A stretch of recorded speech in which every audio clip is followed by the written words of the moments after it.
Good morning, everyone. Welcome to this session, the fourth day of the first week of this NordITA program. And today we will have a session about two viewpoints on holography. And we start with Arkady Tseytlin, who will talk about quantum supermembranes and AdS CFT. Okay, thank you very much. Thank you for inviting me. So what I'm going to talk about doesn't really fit that immediately into the program, but it may be still of some interest. It has something to do with graviton loops. But maybe before I start with my slides, I can give some vague idea why this is maybe interesting. So in usual quantum field theory, usual Feynman diagram expansion, we can think of it also from first quantized point of view. We can represent, say, effective action in some background as a path integral of a particle in some with some interactions, like one loop term. It's easy to see, can be written like for a scalar determinant as a sum of a paths of a particle living in some potential. And same can be done with, say, Dirac determinant, etc. At two loops, you will need to sum over paths which have the right topology, like two-loop diagrams, etc., etc., etc. And then you have sum of Feynman diagrams, the sum of path integrals over some topologies. And basically, that's what happens in string theory, where we normally use this first quantized representation for loop corrections, where we have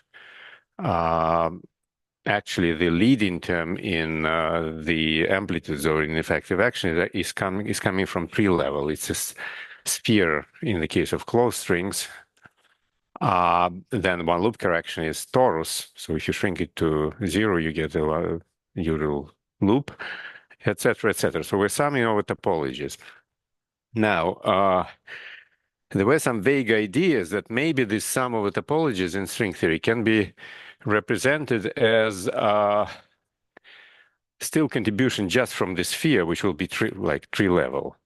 But for the string action, which is non-local, so it effectively sums the effects of higher topological fixtures inserted on the world sheet of a string. So you can think of torus as a sphere with a handle, and you are summing over all sorts of handles, sizes of handles, and positions of where it's inserted. So two loops will be sphere with two handles, etc., etc. Now imagine these handles somehow can be summarized into the string action, and it's kind of similar to this idea of wormholes in related four-dimensional context. So this idea is hard to make precise. Just in perturbative string theory, one could try, but essentially you need all sorts of interactions of these handles. So it's not clear whether it's practical. But the story which I'm going to talk about is kind of giving indication that that may actually be happening in some particular context. So string loop corrections are represented by certain string theory, modified action for string theory, but it's still just tree-level string theory. So there are no, they're only world sheet loops, but not target space. You're not summing over topologies. Sum of the topology is hidden in the string action. So that has to do with membrane. So you can think of membrane, which is wrapped over a circle in target space, and the topology of a membrane is a surface plus a circle. So it's like a cylindrical membrane. So you have 2 dimensions times a circle. And if membrane wraps on a target space circle by this compact dimension of a membrane, then the membrane action will look like, if you do Fourier expansion, will look like string theory action, or just massless mode of this Fourier expansion, plus all high Fourier modes, which will be massive particles from the massive fields from the two-dimensional point of view. So it's just usual three-dimensional theory expanded on a circle. It's a two-dimensional theory, massless two-dimensional theory, plus all Kaluza-Klein modes in the three-dimensional sense. So in this context of membranes in 11 dimensions, it turns out that these masses of these modes are related to string coupling, because string coupling is related to the circle in 11 dimensions. So when you go from 11 to 10, string coupling comes effectively from the radius of 11-dimensional target space. So in that sense, string coupling is hidden in the membrane action, which can be thought of as a two-dimensional string action, but with a tail, infinite tail of massive modes. So if you integrate them out, you will get something looking like these handle insertions on the world sheet. So this is very vague idea, but you will see that hopefully that this is somehow related to what I'm going to talk about. But before I get to that, maybe since the general context of this conference, I want to make some comments just to distinguish what, when we say string theory, what do we really mean? So there is one context which may be called fundamental string theory, which is string theory as certain framework which is hopefully applied to our world. So it's really describing fundamental degrees of freedom, etc. So that theory, remarkable thing about this theory, it does include gravity automatically, and low energy effective action starts with Einstein term and then higher order corrections, which we can actually compute from string theory with definite coefficients. So the problem, the usual problem of Einstein theory is that you need these counter terms, and you need some God principle how you fix higher order corrections in effective action. So from string theory, you get them with certain coefficients, and the idea is essentially like thinking of how you compare this, say, to gravity or supergravity in 10 dimensions. So string theory lives in 10 dimensions. So suppose we look at gravity in 10 dimensions. What we will get? We'll get all sorts of power divergences, plus there will be logarithmic divergence, like R5, and other terms of the same dimension. And in supergravity, in fact, you will not have first few power divergences, but this one will survive. It will be quadratic divergence still in 10-dimensional supergravity. Now, what string theory does is just introduces, effectively what it does, it introduces a UV cutoff. So this term becomes R4 term, which is one loop term which is present in the string effective action. And then there are all sorts of other terms which will come out of other corrections, but they will be cut off at alpha prime, at string scale, which is square root of alpha prime. So essentially, we know, in effect, everything if we ask about for graviton scattering amplitude or whatever amplitude. In principle, 1 and 2 loops can be done quite explicitly, and in principle, there are claims that is substantiated by some subtle mathematical analysis that all order perturbation theory is actually UV finite. So the price for this finiteness is that we're dealing with theory with infinite number of fields. There is a built-in cutoff, but it's not just that. You really deal with functional theory. You have not point-like particle, but particle living on a circle or circle string. And there are all sorts of problems, which is not necessary to mention. We don't really have good methods to compute non-perturbative corrections. The background independence, there is an issue. There's a framework which is called string field theory, but it's all background dependent, and again, it's perturbative. It's essentially built to reproduce first quantized perturbation theory, which is sum over topologies. So there are some hidden symmetries in string theory which you don't know, and application to real world, there is a huge amount of work done, and there are realistic models. Realistic in a sense you can reproduce standard model in some limit, but of course there are many models, and that's the story about landscape, that there are many options, but how we select between them and whether we make some, can we make some observational predictions. But the positive side is that there is no doubt string theory is a source of many new ideas and important insights, especially about brains, the world beneath the brain, black holes, cosmology, all sorts of ideas coming from string theory. And string theory, regardless, it's part of mathematical physics. It's also quite inspirational for even for fundamental high-energy physics. Now, there is another framework which has nothing to do with the strings describing real world or real gravitons. It's maybe called kind of applied string theory, and it has to do with the fact that there is certain class of gauge theories or certain class of string theories which are closely related to each other. Of course, in QCD, we expect some effective string theory description, which should be very useful. And we would like to understand this effective string theory better. But that effective string theory is really effective. It will be applicable at certain scale, etc. But here, this duality between gauge theory and string theory is exact duality. You're really having string theory without any thickness or scale. Well, it has tension, but this is exact statement. So you have some gauge theory, which should be a gauge theory with a lot of supersymmetry. And then it's exactly dual to certain string theory in certain curved space. But this is pure artificial space. We're not describing our real world by AdS space or something like that. So it's artificial curved space. And the claim is that superstring in this space is dual, say, to n equal 4 super Young-Mills theory, which is UV finite. And if you do 't Hooft expansion in that theory, and if you believe it's dual to that theory, it actually implies that superstring theory in AdS 5s5 is UV finite as well, if you properly translate the two statements.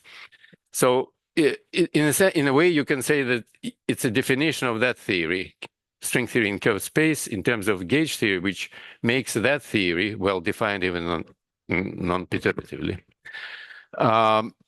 So this connection is quite important to be sure that we are talking about consistent theory when we talk about string theory in curved space.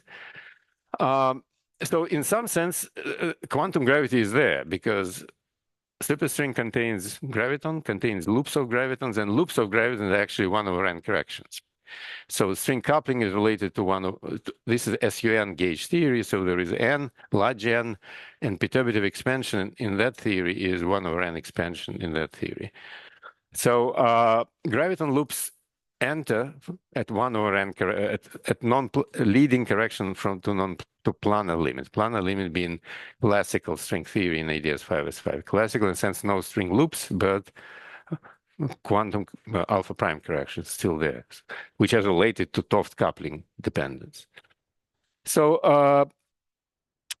so that's essentially important point that gravity is there, but this is not our gravity in our world. This is kind of mathematical construction which is needed, which is we can hope to prove a theorem like that, but of course we are not at that level. But there are lots of highly non-trivial tests of this relation which go beyond whatever BPS states, or I'll show some examples. So the reason I'm bringing this up, because that story, though, is kind of detached from real world, but it does talk about gauge theories, which is part of the real world, but it also contains gravity. So, and there is also a story about black holes, finite temperature, etc., which actually may teach us some lessons also about gravity in other contexts, which was fundamental string theory.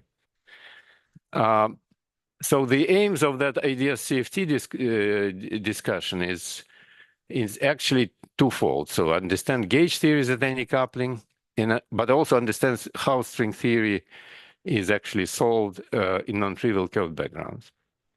So that's why AdS CFT is kind of interesting, because it sheds lights on both sides.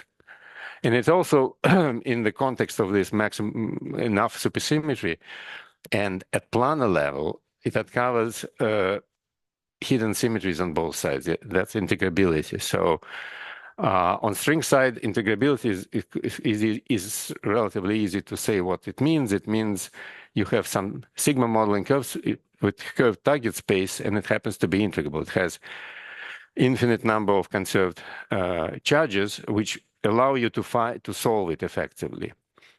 So on gauge side, that translates into a certain statement that anomalous dimensions of operators are described by some integrable system. And that's effectively some spin chain, and that spin chain is closely related to that two-dimensional model which appears on string side. So this integrability allows one actually to, in planar limit, which applies to planar limits, strictly speaking, but it allows us to solve, to find dependence on lambda or string tension, which is square root of lambda being Young-Mills times n Toft coupling. Exactly. So you find a function which is exact in lambda. And then you can take lambda small, you recover perturbation theory in N-equal-4 theory, or you take lambda large and you remarkably recover perturbation theory on string side, which is expansion in this large Toft coupling or large tension. So example of that story is a spectrum of dimensions of primary operators, which dimensions, like if you think of conformal group and think of isometry of AdS, it's SO2,4 in this case. And energy in AdS translates into scaling dimension, a conformal dimension in gauge theory. So these are two examples. So one, if you think of the operator built out of two scalars and many covariant derivatives along some direction, it could be like cone direction, D plus, has been what turns out to be spin. So here is just a number of derivatives. So in a way, it's spin if you have some derivative in some complex 1 plus I2 direction. So you take this operator, find how it goes with spin, and you isolate log s dependence in this anomalous dimension. That coefficient is called universal scaling function of cusp anomalous dimension. So in perturbation theory, in N-equal-4 theory, you just get series of, in terms of lambda squared, lambda cubed, etc. And then integrability allows you to find exact function. So this series is actually convergent. It's a planar expansion. It has finite radius of convergence. There is an effective description of this function. You can plot it. You can write an integral equation for which describes it. And then you take this function and you expand it at strong coupling. And that's what you get if you expand it at strong coupling. You get leading term going as square root of lambda, and then term over the log 2, etc. K is Catalan's constant. So again, the whole series, but it's a series at large lambda. Now, remarkably, this can be reproduced just from string side. Thinking of long string, semiclassical quantizing long string, which is spinning in AdS, and that's the spin S. And at large spin, its energy goes as log S in AdS. It starts with S, then plus log S, and coefficient of log S is this function, and one can reproduce this as a classical energy of the string coming from classical energy of the string. This is one loop correction to this energy, and this is two loop correction, etc. So this is just world sheet corrections, no string loops. So same story can be done for the other operator, which is called Kanishi operator, which is just shortest operator in the theory, which built out of two scalars of N-equal-4 theory. And here at weak coupling, that's what one gets. Again, some series of terms, quite high order. In fact, integrability allows you to find many more terms that you can get from just trying to do Feynman diagrams. Essentially, these terms with transcendental constants, they can be computed using integrability rather than doing Feynman diagrams. And that could be pushed up to very, very high order. And effectively, this function is known explicitly. Well, not explicitly, but kind of numerically, you can construct the plot of this function. The right equation we describe it. And then again, you can expand it at strong coupling, and that's what you get. So leading term goes as fourth root of lambda. So this is gamma is dimension of this operator or energy in AdS. And you may say, what's the meaning of this term? It's actually the usual flat space relation between energy and tension. So energy squared is proportional to tension. So here tension is square root of lambda. So this is energy. So if you take a square root, you get fourth root of square root of tension, which is fourth root of lambda. But that's what you discover from that side, from weak coupling, just expanding at strong coupling. It does match what you get from string side. And on string side, you can also compute some of these leading coefficients just from perturbation theory. So so that's the story. So integrability allows us to essentially solve planar n=4 theory in find its anomalous dimensions. On string side, you can compute, well, this is one three level and one loop. So that determines some of these coefficients, but to push it to two loops, it's hard. In this case, it actually was pushed to, well, I'm not quite right. So you can actually compute even to two loop coefficient, but here it was pushed, this coefficient is two loop coefficient on string side. So two loop will cheat perturbation theory for a sigma model which has AdS5S5 as target space. You can try, but it's just technically hard. It's the same as try computing fourth loop correction on gauge side. It's also it's horrible. So integrability allows you actually to do this. So the issue which is related to what I'm going to talk about is how we go beyond planarity, how we go beyond Lagrange. Integrability doesn't help with that, and that amounts to including string loops in AdS5S5 and understanding what actually it means, how you can compute string loops from string side. So how you do torus correction in curved target space. And that's kind of beyond current technology. Well, at least it was not really, this question was not really addressed so far. And that's where the story which I want to talk about is coming in. Yeah, this is essentially what I was already said. This is kind of preview what I'm going to talk about, but in a way we have already proof of concept that string theory consistently incorporates loops of gravitons. Even in this n=4 context, we would like to have better idea what it means to how we include string loops and how we include string gravitons. One handle on that story is actually we have some handle on loops, though not for these anomalous dimensions, but rather for some other observers like supersymmetric Wilson loop, where there are corrections. It's not protected quantity. It does depend on Toft coupling, but it can be computed exactly by simplifying path integral. So that's what is called supersymmetric localization. I will get to that at some point. But so essentially, because of supersymmetry, certain quantities can be computed exactly, though they are not protected. They do depend on lambda, non-trivially. So that includes 1/n corrections, and that can be compared in principle to, again, to string theory, though this comes from gauge side. There is a context which actually allows us to go beyond planar limit, even for non-supersymmetric quantities, which could be computed by localization, but rather for these anomalous dimensions. But that requires to switch to some other gauge theory, which is called ABJM theory, which I'll discuss. But the context here is that in this type 2A superstring theory, which is a 10-dimensional theory, which is a strong coupling related to 11-dimensional theory, M theory. That's effectively a theory of supermembranes. I will call them M2 branes in 11 dimensions. And string coupling is related to the radius of 11 dimension, as I mentioned. So in a way, membranes moving in 11-dimensional space already know about string coupling because the radius of 11 dimensions enters through the action of membranes. They just move in this 11-dimensional space, so they know about this radius.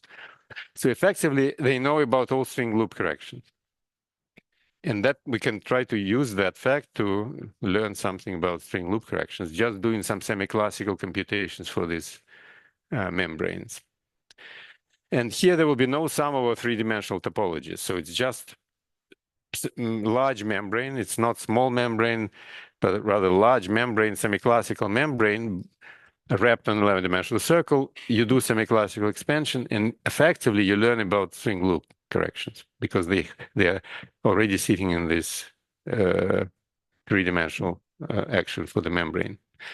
So as I mentioned at the beginning, it's effectively they're encoded in this Fourier modes, high Fourier modes compared to two-dimensional world sheet.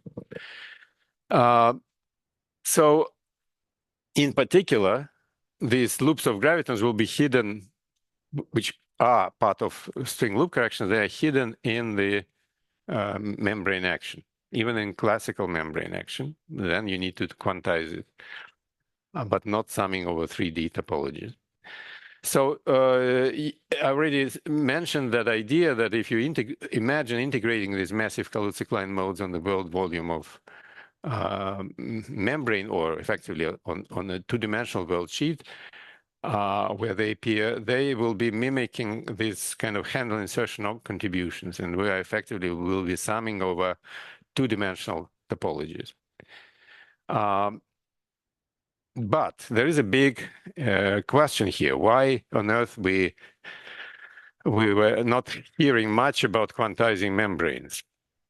In fact, that story was discussed in 80s, and I will not review this, but one issue, the story, one needs to distinguish really trying to solve membrane theory and find its spectrum, etc., which will be dealing with small membranes. Like for strings, we have large classical solutions you can semi-classically quantize, or you ask about spectrum of small strings, point-like.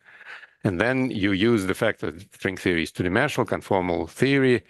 In flat space, you can easily find the spectrum in terms of free oscillators, etc. So you can't do this for membrane, because for membrane, you don't have enough gauge symmetry to reduce it just to free oscillators.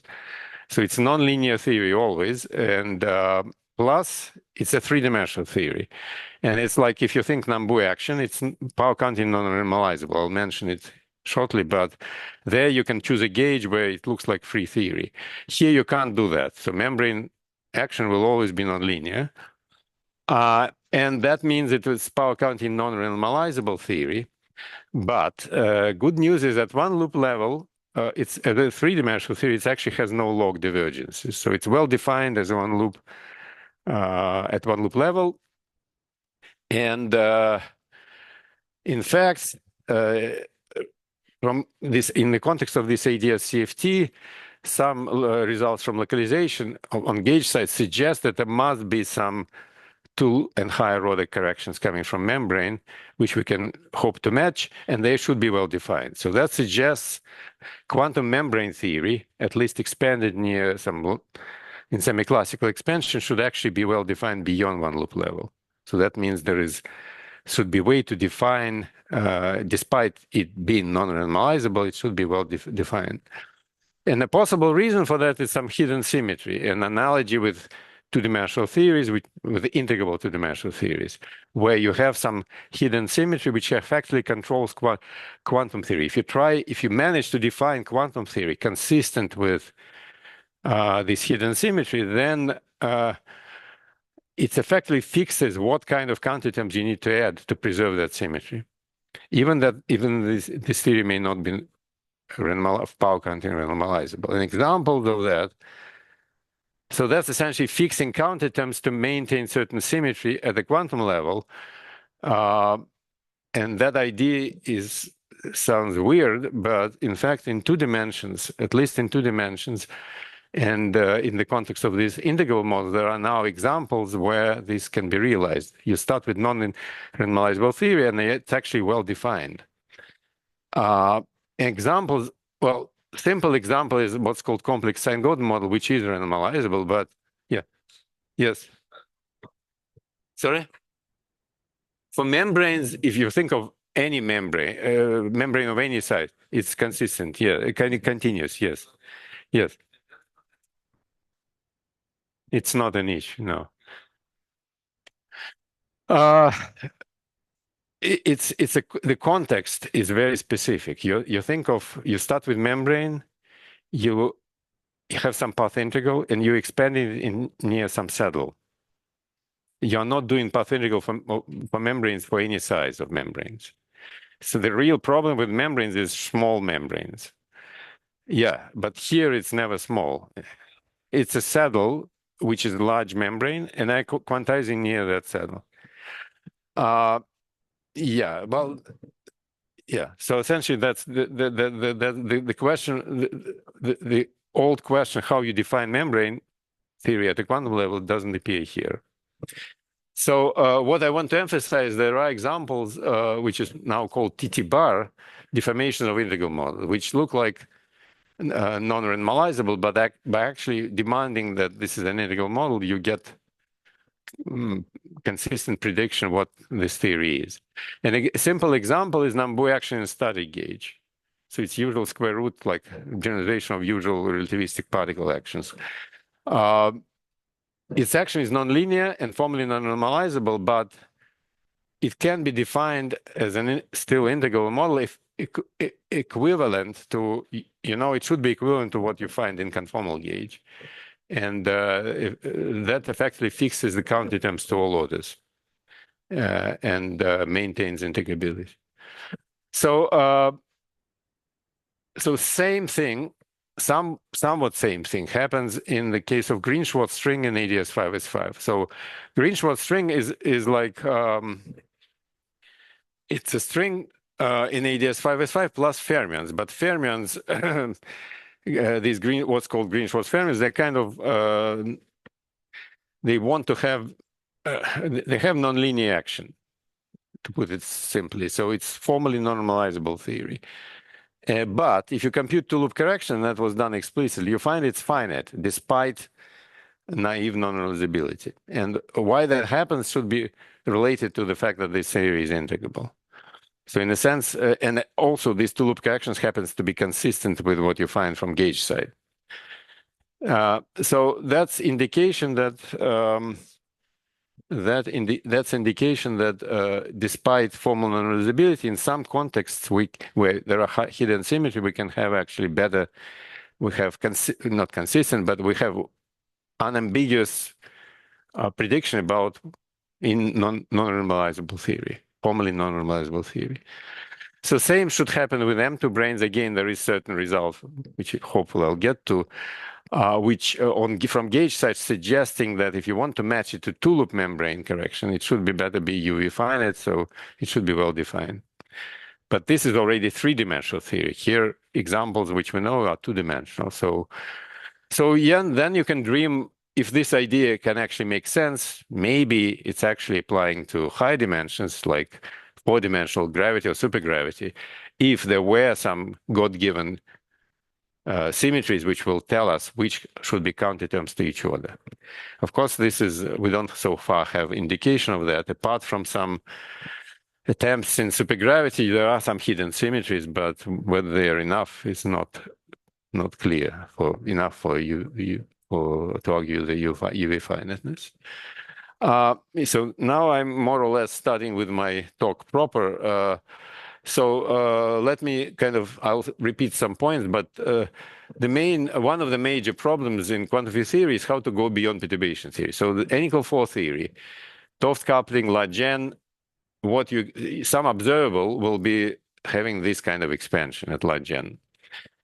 Can we compute these coefficients as a function of 't coupling? So it's just purely perturbation theory at large N, but non-perturbative in lambda. So you would like to know what are these coefficients in lambda. And the progress was in superconformal theories. using combination of different methods. So integrability allows to fix this F0 of lambda. In particular, four-dimensional, three-dimensional theories, four-dimensional n equal 4, three-dimensional, what's called ABJM theory, which is kind of a theory with maximal possible supersymmetry and very closely related to n equal 4 theory. So here we know this F0 in principle, as I mentioned earlier, as a function of lambda. Now, localization is a different story, where you look at not generic observable, but rather special observable, like Wilson loop or free energy on the sphere, some BPS correlators. And here you can compute them exactly in Young-Mills coupling and n. So that means in lambda and n for any lambda. And then there are certain constraints coming from Bootstrap. Again, then you can try to combine these methods and see how much you can learn about these coefficients. But yeah, so maybe I'll mention again, just to set notation. So for example, anomalous dimension has this expansion in large n, delta zero controlled by integrability. These examples I already mentioned. There are different types of operators with different behavior, and we would like to compute this delta one non-planar correction to anomalous dimension. An example which I discussed earlier, this cusp anomalous dimension at weak coupling, it has this expansion, and here I included now non-planar correction. So that's the fact of life. If you compute this cusp anomalous dimension, that coefficient at large spin, non-planar correction appears only at fourth loop order in weak coupling perturbation theory. It has particular coefficient, and similar stories for Kanishi operated non-planar correction, delta one, this one, appears at fourth loop order.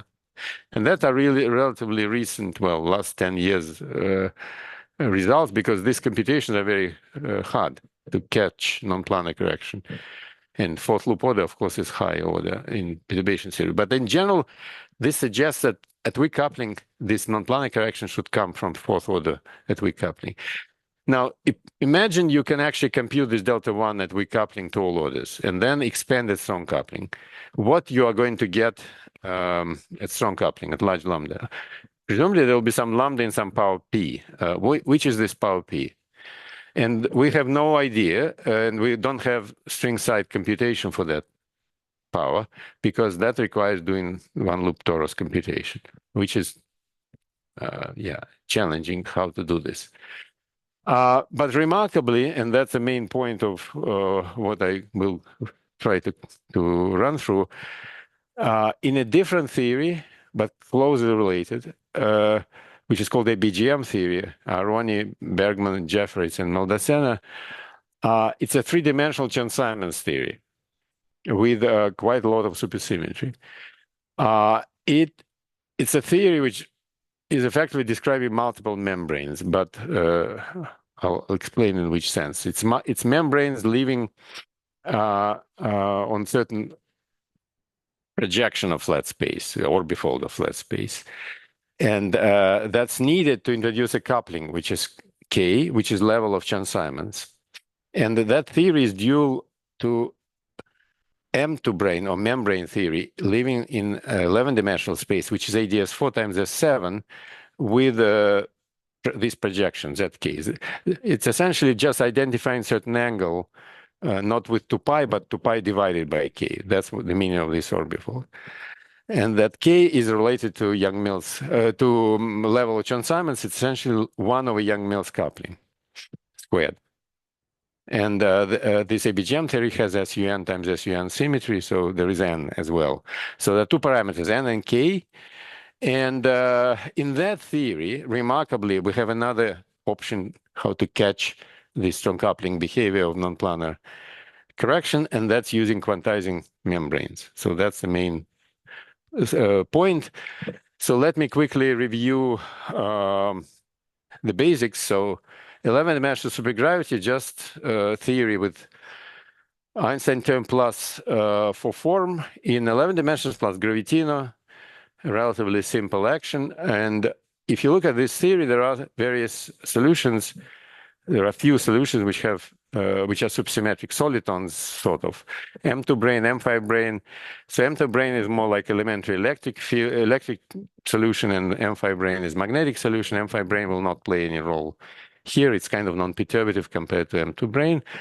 So M2 brane is essentially the same thing as string for usual string theory. So in 10-dimensional supergravity, you have string solution, fundamental string solution. Here you have fundamental membrane solution. It's just a gravitational background like this, a generalizing extremal black hole in a way. And its near horizon limit happens to be AdS 4 times S7. So near horizon means in this harmonic function you kill one, and then you look at what you get. That's what you get. You get AdS 4 times S7. AdS 4 has 1/4 radius, 1/2 radius compared to S7 radius. And the radius is related to n. N is the charge of this M2 brane. Charge in the sense of this 3 form. So that's important relation. So 6 power of L is related to n. Then you can look at collective coordinates of this soliton, and you can guess what's the action describing motion of this single M2 brane. And that was actually done independent earlier than this solution was constructed. It's analog what is called Green-Schwarz action for a string, for superstring. That's a supermembrane action. It's like usual Dirac volume action for a membrane plus fermions plus coupling to this 3 form. So these are just certain projectors in flat space, etc. So main parameters here is the tension. Tension is just some scale. So you can call it Planck scale cube, just on dimensional grounds. And in fact, it turns out to be related to kappa 11, coefficient of Einstein term in 11 dimensions. So that's, in principle, you can just get this all from these two facts, from action and solution. So that's a tension. So that's Planck length entering through kappa 11. So what else we need to know? If we try to compactify 11 to 10, assume 11 dimension has a circle, supergravity action will reduce to 10-dimensional supergravity action with the field scalar dilaton being coefficient of x11. So that's just 11-dimensional metric written in this 10 plus 1 split.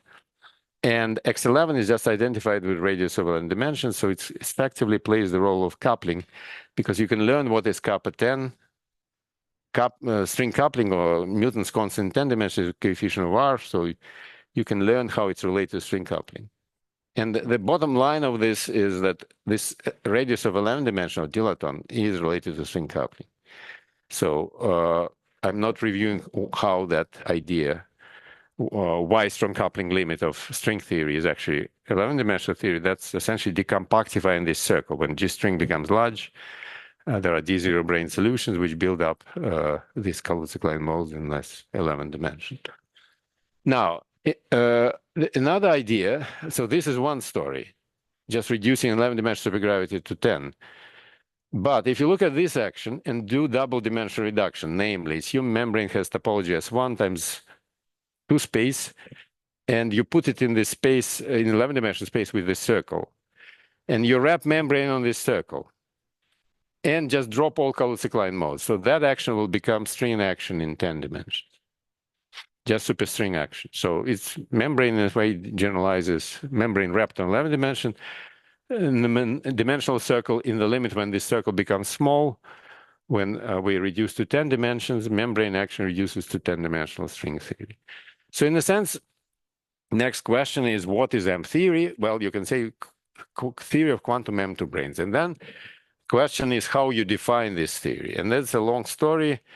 As was already mentioned, small membrane quantization of small membranes is an open question, but there were attempts through. Well, there's a very interesting story that if you look at membrane in certain light cone gauge, it turns out to be looking as if it's quantum mechanics in 1 plus 0 dimensions of matrices. And that matrix theory is essentially reduction of n equal 4 super Young-Mills to just one time direction. So what remains is just scalars of n equal 4. They play the role of 9 transverse coordinates of the membrane. So there is a very interesting relation between membranes and n equal 4 super-Young-Mills, and that's behind this what's called BFSS matrix model, but that's completely sideways for the story, which I'm trying to talk about. So anyway, so what is this? Theory of quantum membranes is a big open question, but what I'm going to talk about is semiclassical membranes, and remarkably, they definitely play important role in this whole AdS CFT picture. So they're there. So they predict results which are found on gauge side, and they match them. So that's why I mentioned already that these issues with just trying to quantize the Dirac action, you run into problem with too many degrees of freedom, which you can't gauge away. So it's nonlinear action, and there is issues with its quantization, and formally it's non-normalizable. So at some point we'll face this issue. But suppose we just look at semiclassical expansion. So what that means, you take membrane action, find some classical solution with non-degenerate induced three-dimensional metric. So it cannot be point-like, it cannot be kind of string-like, it should be really membrane stretch in all dimensions. And then you can quantize it straightforwardly in static gauge, just expanding in loops, which means expanding near free theory. So it's essentially like square root 1 plus something, and you just expand in these derivatives. So what do you get? So this is just what is written here is just bosonic path, which you can expand. Then there is a coupling to 3 form. Again, it will have some background path and then higher order terms. And there are quadratic terms in fermions. So that's thetas are fermions. And they are coupled to the background fields, to this 4-form field, to the metric, Lorentz connection, etc., etc. But it's straightforward to work out what that action is. And then what you do, you put path integral into path integral, and you expand this path integral near that classical solution. So you integrate over x and theta, x being coordinates of membrane, bosonic, theta fermionic. So there will be contribution of classical action with effective membrane tension and one loop term, so which will be sum of determinants of these small fluctuations. So this T bar, T2 is just a scale of metric in which membrane is moving times this tension, which is just 1 over Planck length cube. So we're not summing over topologies, as I already mentioned, and we effectively membrane knows about G-string through 11-dimensional radius. And again, I already alluded to this. If you do Fourier expansion in a 3-dimensional action, 2-dimensional action is like string action. Through this double dimensional reduction, it will be matching string action, moving in corresponding 10-dimensional background for the corresponding string solution, plus Kaluza-Klein tower of massive 2-dimensional fields. And their masses will look like this, n squared over R11. And R11 will happen to be in this ABJM theory related to this level K, which is essentially 1 over Young-Mills squared coupling, or to the string coupling like this. So yeah, so let me try to make more precise what is the theory we are talking about. Yeah, I can't really go into details, but the basic point is this theory appeared in the context of attempts to understand what is the theory of multiple membranes. So multiple D3 branes they are described by Super-Young-Mills theory when they put on top of each other. There are open strings running between them, so you build up the whole n equal 4 multiplet. So for multiple membranes, the story is more subtle. And it turned out that to find kind of theory which describes these multiple membranes,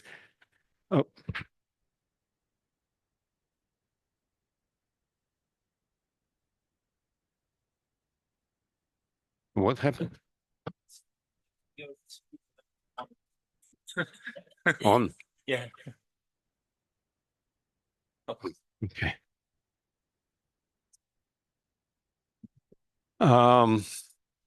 Yeah. So where are we? So yeah. So there is a strange twist to that story, which is kind of non-trivial. That to make sense to find dual theory for multiple membranes, you need to put them on, or you need to put them not on flat space, but rather on flat space with some orbifolding or identification, like this. Then this theory of membranes in this space is described by this Chern-Simons theory, which is three-dimensional Chern-Simons. It has n equals 6 supersymmetry, not maximal. Maximal is restored when you take strong coupling limit, which is k equal 1. So weak coupling limit is k large. So k appears in front of Chern-Simons section. That's why this is one of Young-Mills coupling, effectively. So there are two Chern-Simons action. So it's SUN, it's UN times the U minus KN theory. And there are scalars and fermions which are bifundamental in these two groups. So that's kind of action, roughly. So whatever it's randomizable theory in 3 dimensions, plus it's actually superconformal theory. And you can just construct it by saying, I want to have Chern-Simons theory with that group. What is the supersymmetric extension? So that will be the answer. So the two parameters, n and k, and that's very important. So the claim is that if k is large, n is large, this theory is pretty much under control, and it happens to be also integrable. It's very similar to n equal 4 theory. There is a 't Hooft expansion, large n, large k with lambda fixed, n over k is fixed. So that's kind of what's called string regime, in which this theory is dual to, just like n equal 4 super Young-Mills theory is dual to type 2b string on AdS5S5. This theory is dual to type 2a string on AdS4 times CP3. So complex projective space, which is 6-dimensional, so it's 10-dimensional space. Now, where this comes from? It comes from 11-dimensional theory. So another regime is large n fixed k. K is not large, but fixed. And the claim is that the theory, ABJM theory in that limit is dual to M theory on that space, AdS4, S7. S7, you write it as a 't Hooft vibration over CP3. There is an angle, there is a CP3. Angle is identified, but that angle, another redefined angle, is identified 2 pi over k. That's the meaning of this orbifolding. You just identify the angle of this Hooft vibration with 2 pi divided by k. If you redefine the angle to make it 2 pi periodic, there will be 1 over k squared in front, and that plays the role of this 11-dimensional radius. So 11-dimensional radius is 1 over k. So if k is large, radius small, you go back to the string theory on that space. So that's a string regime.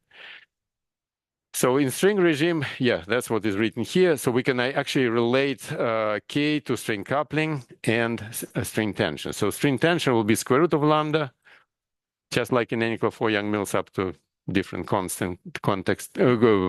constants. And k is related to lambda over n, so it's actually related to string coupling. So 1 over k squared, that's the most important relation. 1 over k squared is string coupling squared divided by t, by string tension. So non-planar corrections are 1 over k corrections. So again, planar string theory would be k going to infinity and going to infinity, this lambda fixed. But if you want to include non-planar corrections, you need to go to this M theory story where k is fixed or large, but you don't drop 1 over k corrections. And that'll be catching string loop correction. So the idea then is to look at this M theory story, look at M2 branes, and do what we did for strings in AdS5S5, look at semiclassical strings with large quantum numbers, quantize them, and get the energies, and then you can match to gauge theory in the appropriate regime. But now we can do this with membranes, and that will allow us to catch also string loop corrections effectively. Because what we can do, we can do loop expansion now in large tension of membrane. And large effective tension here is square root of n times k. So that's just radius. If you remember, at some point I said that radius of this AdS4 S7 is actually related to 6th power of radius is related to n. So cube of radius is related to square root of n, and effective tension is square root of n times k. So if K is fixed and is large, tension is large, and you can expand at large tension. And that will be membrane perturbation theory. Expansion at large tension with coefficient dependent on K. Then if we do expansion at large K of each of these coefficients, we learn about leading 1/n corrections and at large lambda. So that's essentially the idea why membrane can help us with non-planar corrections. And the first examples in the last, 3-4 years, we looked at various contexts where membranes play some role and where we know some data coming from localization or some anomaly considerations or expectation values for Wilson loop, where there are predictions from gauge side. And we can match them to semiclassical quantization of membranes. So that gives quite strong indication that that actually idea can be made precise and it works. So quantizing, semiclassically quantizing these membranes, indeed, basic example, which I quickly maybe mention if I have, do I have 5 more minutes or? Okay. Okay, so then I'll maybe quickly say what I wanted to say, but more or less ideas were already mentioned. So the basic example is half BPS Wilson loop in Super-Yang-Mills ABJM, for which there are exact results. So Wilson loop is just ordinary Wilson loop modified by scalars. And in N-4 theory, the result for this Wilson loop is exact in Yang-Mills and given by Laguerre polynomial. So if you expand it large lambda in 't Hooft expansion, then there is precise form of that Wilson loop, and then you can match it to string side, so string theory. But that's essentially planar part of it. In ABGM, similar story, the expectation value of an analogous Wilson loop from localization, it has that expression. It's not Laguerre, it's more complicated, given by Airy function. It's exact in K and N, and it's organized like this. So K enters as a prefect as a 1/sin, and then there's N entering here. Now, if you expand this at large N at fixed K, that's what you get. So there is a prefactor, there is an exponential factor, and then there are 1/n terms. So in the string regime, that's how this looks like. And so this 1/sin encodes 1/n corrections in particular, or string loop correction. So the main message is this. So if you look at the structure of this expression, this exponent comes from membrane action in AdS, which which represents this Wilson loop. It's a surface which is AdS2 times S1, S1 wrapping 11-dimensional circle. AdS2 enters on a circle on AdS inside AdS4. So that action gives us prefactor. This term comes from one loop M2 brane correction.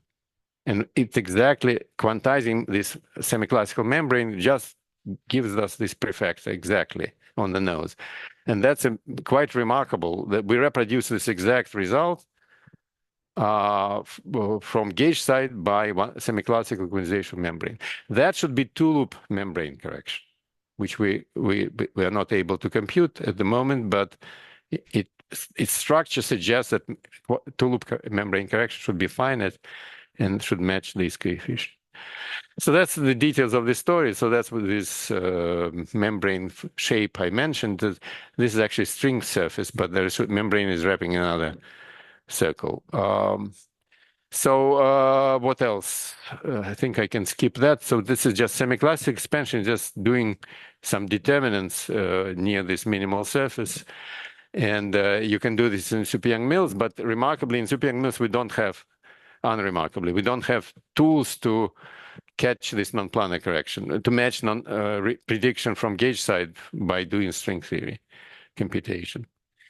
So that's the ABGM story. Again, the way how it's organized is expansion and large tension, and that allows us to see how this prefactor is actually reproducing non-planar corrections. So what else? So this is just details of this semiclassical computation. Again, we look at this classical solution with geometry AdS2 times S1 in this AdS4 times S7. and doing summing modes. End result is like sums like this. So you regularize them, compute them with zeta function. There are no log divergences. That's important. You just get this 1 over sine prefactor as a one loop correction, and that predicts non-planar corrections on gauge side or string loop corrections on string side. And then the question is whether we can catch also two loop. That seems to suggest that somehow M2 theory should be also defined at two loop order, as I mentioned earlier, but that should have to do with some hidden symmetries. So then the story can be repeated for dimensions of operators, finding non-planar corrections to dimensions.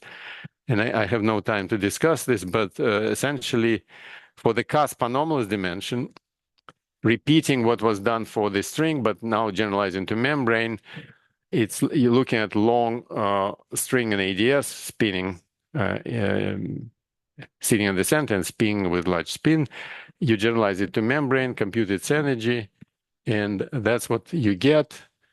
You get some one loop correction, which is just here is just some simple integral, but the bottom line is you get non-planar correction to. That's a prediction for the first leading strong coupling correction to membrane, to cusp anomalous dimension. So it's 1 over n squared term. And that's the answer to the question which I raised earlier in my talk. So at weak coupling, we know non-planar correction starts at lambda 4. The prediction is that at strong coupling, it scales at lambda squared. So in general, it's some interpolating function which goes from lambda 4 to lambda squared. That's the prediction. And this membrane computation is the only way to do this, because this anomalous dimension is not controlled by integrability, by localization, by anything else. So that's a new kind of tool which allows us to do this. And then there are other examples with short strings, long strings, etc. So conclusions is, one conclusion is evidence that quantum membrane theory, at least for large membrane and semiclassical expansion, is well defined. And there are certain supersymmetric observers we can match. And that sheds lights on string loops. There are various open questions, whether there are hidden symmetries, etc., and whether there is more meaning to this effective two-dimensional theory, which we get by integrating this membrane closed-decline modes.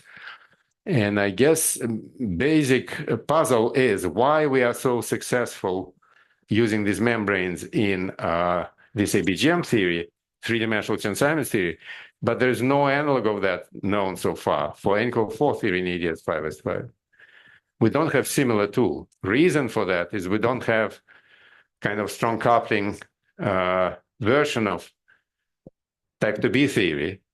Well, in type 2A theory, it's M theory. Type 2B theory, which would be generalized in this space, we don't know the analog of that. And of course, there are some words about F theory, but that's a different context, so not for this background.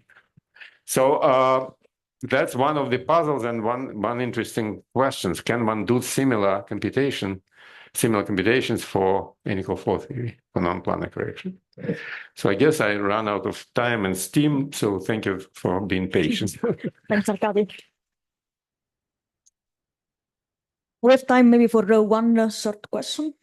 But we'll have session after, so yeah, questions can be asked after. Yeah, a question can also be after, but if there is a one short understanding question, we can still have it briefly. Alessandra. This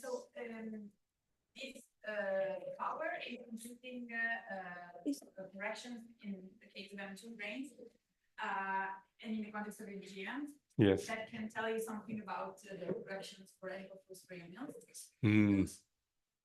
No, they don't tell us. It's only in the context of ABJM that I can use membranes. There's nothing about this. These five are not related from the gravity part, so the two backgrounds in the gravity part. Two backgrounds are completely unrelated. Yeah, there's no known relation between these two. But there is certain interesting relation in the planar limit between integrable structure, which appears in ABJM theory, and in N=4 theory. And reason for that from string side is not hard to understand, because strings in AdS4 they behave similarly to strings in AdS5. Not Yeah, but not beyond the Planck limit. Exactly. Well, that's a very interesting question. There should better be something, but yeah, and I didn't mention what is the analog of. In NK4 theory, there is an analog of this 1 over sine, which I discussed, which happens to be exponent. So, or maybe I'll perhaps comment. this Yeah. is a good starting point for the discussion later. Yeah, I'll mention So, this later. yeah, let's thank Arkady again.